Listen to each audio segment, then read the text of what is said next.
A little bit on the demographics, just to touch on this. The age range was, people had to be 21, so everybody age 21 and older in the household had to be a participant if the household were going to get a car. And if they didn't want to be, then we didn't let them in the study. And so that's because they all had to come for the training and the informed consent and so forth. Now you'll notice that the range was 21 to 89, and the 89-year-old turned 90 before he brought the car back. And you can see that the sample tends to be a little bit on the older side, 27% over age 60. Political views, as I noted, somewhat liberal. Education levels are very, very high. There's 57% with advanced degrees. Please understand, some of these people are climate scientists themselves and so on. And the household income was concomitant with the education level. Okay, we asked people, why would you be interested in being part of the PHV field test? And we took all the reasons they gave us. It was very open-ended. And 328 total volunteered responses, and we coded those. We classified them into 5 categories. And these are the 5. And to begin with, the practical, which was simply an interest in saving energy and money. And I'll give you a couple of quotes on that. Of course, if it's going to save me money, I'm completely up for that. And I want to see how well it works in my everyday life and see how it fits into my everyday life and doesn't cause me to have to make too many changes to how I live my life. Okay, altruistic, concern about climate change, air quality, and the environment. A couple of quotes on that. If I can use less gas at any time and help our dependence on foreign oil, I'm all for that. And I want to be part of something that is potentially changing how we do things. Technological. I love cars. I used to be a car driver and an amateur car mechanic when I was a kid. I built engines and took cars apart and chased things around. So I'm really interested in how they work. Personal enjoyment. It's fun. I've always liked research, and it's fun to be part of a research study. And voluntary simplicity, wanting to be self-sufficient. If we move to another house, I would like it to be off-grid. I would be willing to spend the money to do that. So we asked people about what they liked about the car, and we had 753 total volunteered responses to car likes, which we've, again, classified and given you the top half dozen or so here. Mentioned by 82%, of course, was saving money on gas.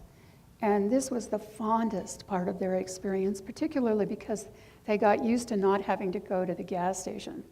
A majority liked the car's handling and performance. Almost half remarked that it was easy to plug in. A plurality of 44% said it was quiet, and we noticed that more women than men tended to appreciate this aspect. 44% also noted the dashboard feedback as something they particularly liked.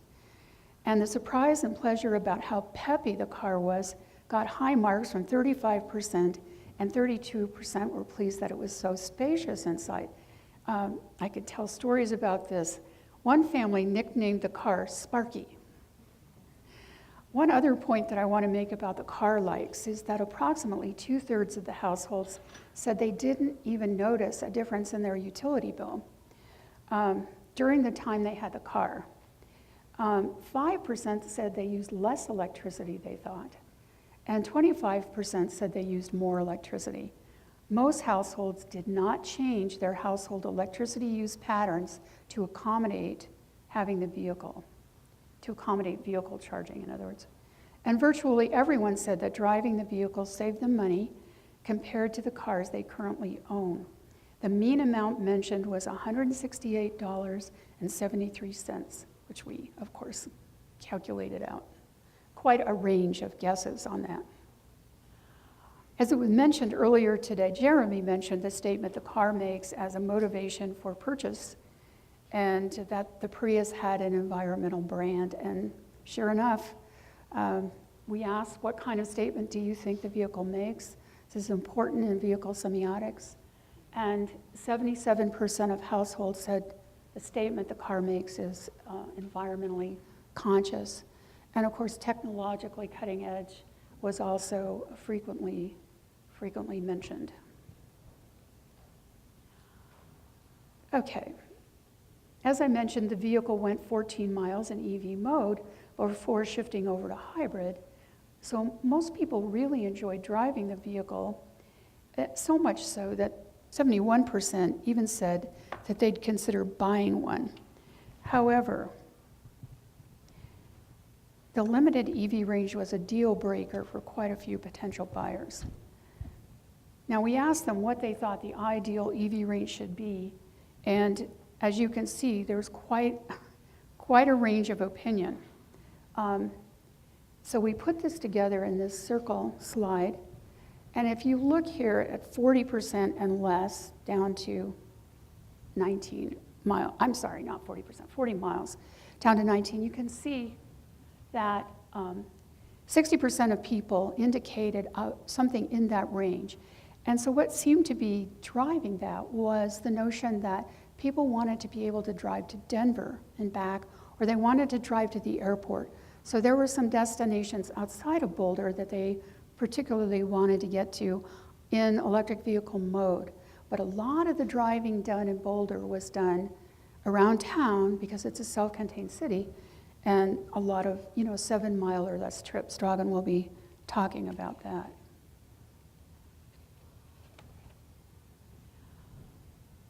We asked, well, first of all, realize there are 3 sources of feedback here now that I've talked about. The first is the smart meter had a website. Second, that was from the utility. The smart meter itself showed household electricity usage in 15-minute intervals, 24 hours and 15 minutes ago, which changed to 15 minutes ago during the course of the study. The smart plug feedback, which showed in 5-minute increments how much electricity the vehicle itself was using, that was also on a different website. And then the third form of feedback was the dashboard itself. And drivers tended to find the dashboard feedback useful, particularly in adjusting their driving habits. So dashboard feedback improves driving. 82% of the study drivers reported that they at least sometimes drove in such a way as to optimize their fuel economy. Many reported in the interviews that they used the miles per gallon feedback to assess and adjust their acceleration, coasting, and braking of the vehicle to maximize their EV driving. They spoke about personal challenges, about a game, playing games in order to drive the maximum amount in EV mode. With respect to smart meter feedback, we asked about this at the pre-interview before they got the vehicle. So people had to volunteer for this, and yet, as you can see, they prior to receiving the vehicles, about 56% reported that they had signed up for the feedback available, and of these, 71% of them stated they never or rarely looked at the smart meter feedback on the website. All right, so after after they had the vehicle, we interviewed them at the post-interview. Now, these 2 graphics on the bottom are what these websites look like. So the smart meter website gives these 15-minute increments feedback on your household, and then the smart plug website, that's one of the screens on the smart plug website. So most households didn't use these sites to manage their vehicle charging. Some would rather try to remember to plug in the car than to try to reprogram their plug. A couple of quotes on this: I don't speak kilowatt hours. The information needs to be in dollars and cents. Who cares about kilowatt hours?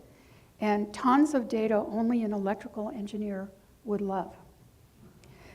The few households who did use the 2 websites used them to check that their vehicles were actually charging at the right time, or to download data for later analysis. They were geeks, who said they were going to analyze it someday. They never did it during the study, but someday. These data show that 2/3 of the households looked at the online feedback only once or twice, or even if they never looked at it at all. And in examining these data, it would be easy to conclude that people didn't care about managing their charging. But as we will see, that is not the case. this illustrates how important it is to interview people face to face and find out what they're actually doing, how they were going about managing their charging. Now remember that the sample was divided into 4 cells by pricing and charging. And remember too that the households could change their charging scenarios, but not their pricing scenarios. They could do this because they were shown how to reprogram their smart plugs at the beginning. So we'd expect then, if utility rates were driving the behavior, the charging behavior, then everyone with standard pricing would end up over here in this standard pricing, unmanaged charging cell. And that's what that big pink bubble is. And then similarly, if time of use pricing were driving charging, you would expect those time of use people to end up over here in the time of use managed. That's the big blue bubble, and quite a few people did do that. Now these results are highly statistically significant. Now, as you can see, there are 9% of households who didn't end up here, who had standard pricing, and 18% of the time of use people who ended up in unmanaged. So we might consider these anomalous cases. So we'll look at those briefly and see what they can tell us about what was going on. All right, so this slide deals with the 9% who ended up in the standard managed category, which was not necessarily what we'd expect. 7 of these started out as standard managed and ended up in standard managed as well. They forgot how to program their plugs, and they didn't call Excel and they didn't call me to find out how to get refreshed on that. They thought they had time of use rates, but they actually didn't. They wanted to change to unmanaged, but they thought that they had to stay managed because it would help the study. You know, they didn't quite realize that they could change. Or they wanted to sometimes charge during the day, but they basically wanted to stay managed.